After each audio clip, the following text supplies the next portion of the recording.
Good morning friends. આજે આપણે એક નવા વિડીયોમાં મળી રહ્યા છે. આજના વિડીયોમાં મારે તમને ખાસ એ જણાવવાનું છે કે આ વિડીયોની સિરીઝ જે આપણે ચાલુ કરી છે એ સિરીઝમાં હું તમને જે અલગ અલગ વસ્તુઓ પર અથવા બાબતો પર જે વાત કરવા જઈ રહ્યો છું એ બાબતો ઉપર તમે ક્યાંક થોડું ઘણું વાંચેલું, સમજેલું, જાણેલું, કોઈથી સાંભળેલું હશે જ, ચોક્કસ હશે જ. આપણે ખબર જ હોય કે ભાઈ આ વસ્તુ ત્યાં છે જ અને આ વસ્તુ આ રીતની છે, પણ આવી વસ્તુ કામ કઈ રીતના કરે છે આપણે જાણતા નથી. અને એ જાણવા માટે જ હું આપની સાથે આ બધા વિડીયો, આ ટોપિક શેર કરું છું. તો મારી આપ સૌને વિનંતી છે કે અહીંયા જે પણ આપણે વાત કરીએ છીએ, તો તમે જે પણ સાંભળો છો અથવા તમે જે અનુસરો છો એ પહેલાં આ તો મને ખબર જ હતી, ના તો આવું જ થાય, એ વિચારો થોડા ટાઈમ માટે દૂર કરી દેજો. જાણે તમે આ વસ્તુ બાબતે કાંઈ જાણતા જ નથી એ રીતના જો આ અભિગમથી તમે આ વસ્તુ સાંભળશો અને તમારા જીવનમાં ઉતારશો તો કંઈક નવી પરિણામ મળશે. ભલે તમે જે જાણો છો એ બધાને હું માન આપું છું કે ભાઈ તમને બધી વસ્તુઓ ખબર હોય છે, આપણે બધાને બધી વસ્તુ ખબર જ હોય છે, પણ આપણે રોજબરોજની જિંદગીમાં દિવસે દિવસે નવું નવું જાણીએ જ છીએ. તો આ એક મારી નાનકડી અપીલ સાથે આજનો વિડીયો શરૂ કરું છું. આજનો વિડીયો છે પોતાની જાતને કઈ રીતના યોગ્ય રીતે રજૂ કરવી.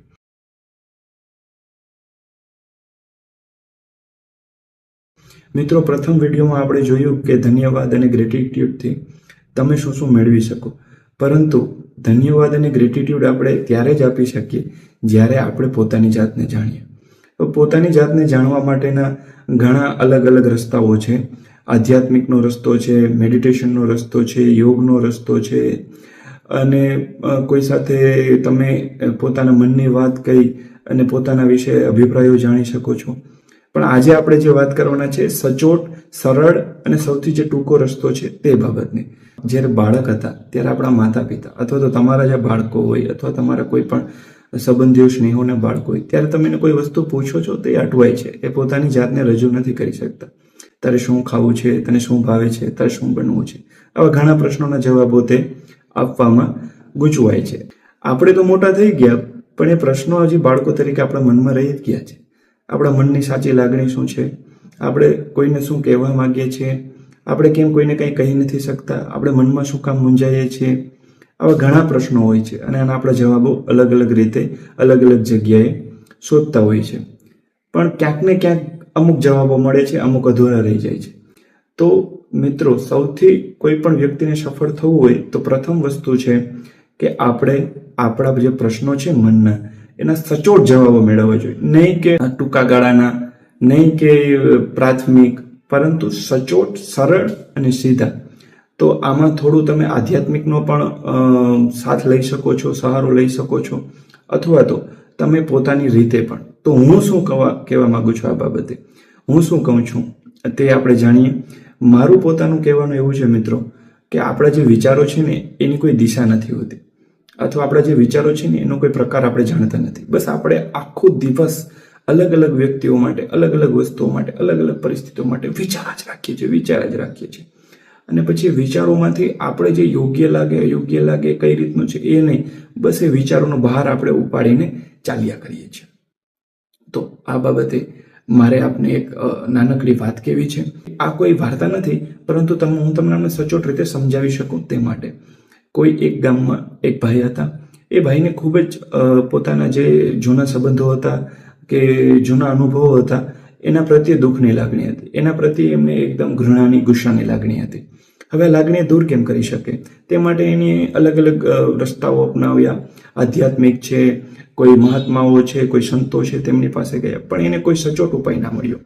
આ માટે તેઓ શોધતા સરવાળે એક કોઈ પર્વતના ટોચ ઉપર કોઈ યોગી વિરાજમાન હતા. એમની પાસે જવાનો એમને સંકેત મળ્યો અથવા તો સૂચના મળી, જે બાબતે તેઓ એ રસ્તે પર્વત ઉપર એ યોગી પાસે ગયા. યોગી પાસે જઈને એમને વાત કરવા માટે જેવી શરૂઆત કરી ત્યારે યોગીએ કીધું કે ભાઈ, મારો અત્યારે આરતી અને સંધ્યાકાળનો સમય થઈ ગયો છે, તમે મારી સાથે ચાલો. આ મારી જે દિનચર્યા છે પૂર્ણ થયા બાદ હું તમને આમનો જવાબ આપીશ, તમારા જે પણ દુઃખો છે, જે પણ તમારી સમસ્યા છે તેનો. તે મિત્ર તે સંતની પાછળ જેવા ચાલવા નીકળ્યા ત્યારે સંતે કીધું કે ભાઈ, જે મોટો પથ્થર પડ્યો છે ને તે તમે ઉચકી લો. એટલે ભાઈએ પથ્થર ઉચકી લીધો, સંત આગળ, તે ભાઈ પાછળ. તે ભાઈ છેક ડુંગરની ટોચ ઉપરથી પથ્થર પોતાના ખંભે ઉપાડ્યો હતો. તે નીચે તળેટીમાં આવતા તેમને ખૂબ જ થાક લાગ્યો અને તેઓ અંદરથી ખૂબ જ ગુસ્સો અને ઘૃણા કરવા માંડ્યા સંત માટે કે આ કેવા સંત છે, આમને તો કંઈ ઉપકાર કે કંઈ ઉપદેશ આપ્યો નહીં અને ઉપરથી મને આ પથ્થર ઉચકાવીને છેક ઉપરથી નીચે ચલાવીને લાવ્યા વિના કોઈ કારણ. મહારાજ તળેટીમાં નીચે મંદિર પાસે જાય છે, પાછળ ફરીને જોવે છે તો પેલા ભાઈ પરસેવે રેબઝેબ ને એકદમ મોઢું લાલચોળ હતું એમનું. મહાત્માએ કીધું, કેમ ભાઈ તમે આ પથ્થર ઉચકીને નીચે આવ્યા? તો કે શું વાત કરો છો, તમે તો કીધું કે પથ્થર ઉચકી લો. તો મેં તમને કે પથ્થર ઉચકવા માટે કીધું હતું, નહીં કે એને નીચે લઈ આવવા માટે. તમે એને નીચે રાખી દો. પછી મહાત્માએ કીધું કે ભાઈ આપણા જીવનમાં જે પણ બનાવો, જે પણ પરિસ્થિતિમાં, જે પણ સમય સંજોગો અવસાદ બનેલા છે તે ત્યાં જ મૂકી દેવા જોઈએ, નહીં કે એને ખંભે ઉચકીને આપણે આખી જિંદગી ચાલવું જોઈએ.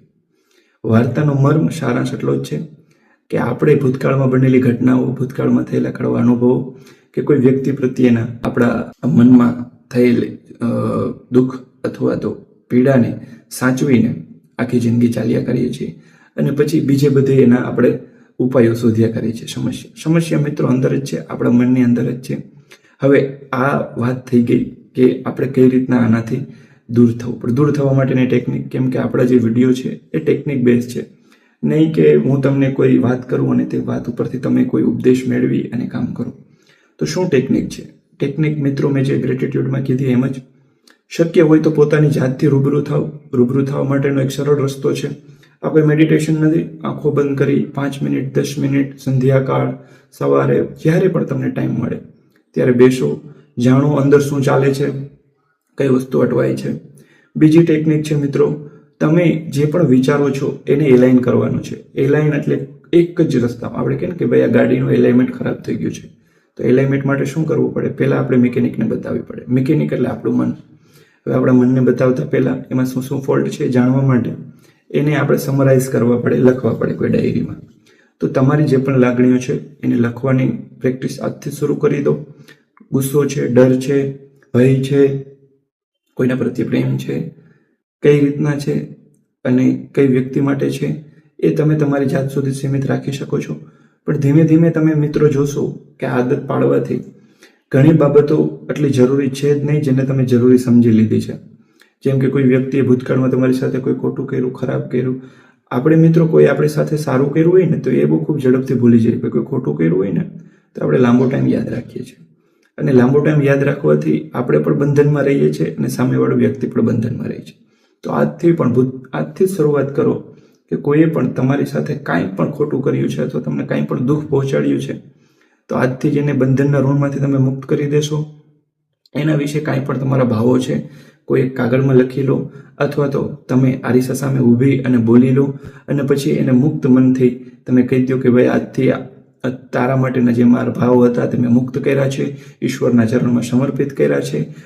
હવે મને તારા પ્રત્યે કોઈ ભાવ નથી, કોઈ વેર નથી, કોઈ ઈર્ષ્યા નથી, કોઈ દ્વેષ નથી. શક્ય હોય તો એ ભાવોને લખી અને એમને મુક્ત કરી દો, એ ફાડી નાખો, એ સળગાવી નાખો. બીજી વસ્તુ જે મેઇન છે આપણે આમાં કરવાની વાત છે, મુખ્ય વાત જે છે આ વિડીયોમાં એ છે મિત્રો આપણી ધારણાઓ.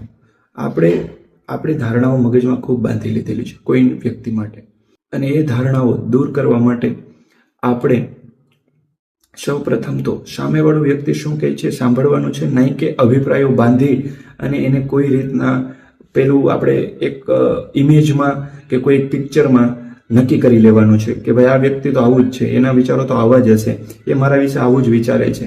નહીં, આ બિલકુલ તદ્દન ખોટી વસ્તુ છે. મેં અનુભવ કરેલી છે. માણસો ખરાબ હોતા નથી.